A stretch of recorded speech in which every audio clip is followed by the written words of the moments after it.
ফরহাদ ভাই, উনি লুবাবার ফাউন্ডার। তো যাই হোক, তো উনি যেটা করছে সেটা হচ্ছে উনি হঠাৎ করে এক জায়গাতে খুঁজা বের করে নিয়ে আসে যে ভাই এইটার একটা সোর্স পাইছে 1,000 টাকা। তো আমি বললাম যে 1,000 টাকা, এটা তো মানুষ 3,000 টাকা করে সেল করতেছে। তখন বললো যে আমরা 2,000 টাকায় সেল করতে পারবো, তাও করেন, আপনি ব্যবস্থা করেন।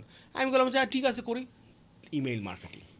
সো আমি যেটা করলাম, একদিনে আমরা 20,000 ইমেল মার্কেটিং করলাম, পরের দিন 200 অর্ডার আসছে।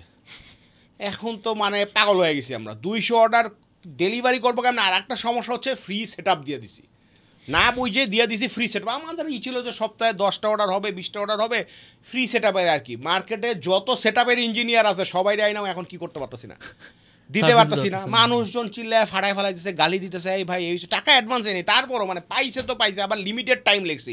তাদের কথা হচ্ছে যে অর্ডার করছি, যদি মিস যায় তাহলে কিন্তু কি আছে, খবর আছে। তো এইটাতে একটা বড় ক্যাওস হয়ে গেছিল। আবার এখানে আমার একটা ই হয়েছিল, তখন আমার একটা শিক্ষা হয়েছিল যে প্রিপারেশন ঠিকমতো না দিয়ে আমি নিজেই মার্কেটটা তখন কি করতে পারিনি, বুঝি নাই। সো এখানে 20,000 না পাঠায় আমার 2,000 পাঠায় ওয়েট করার দরকার ছিল, কারণ তখন অফারটা ওয়াজ সামথিং লাইক দিস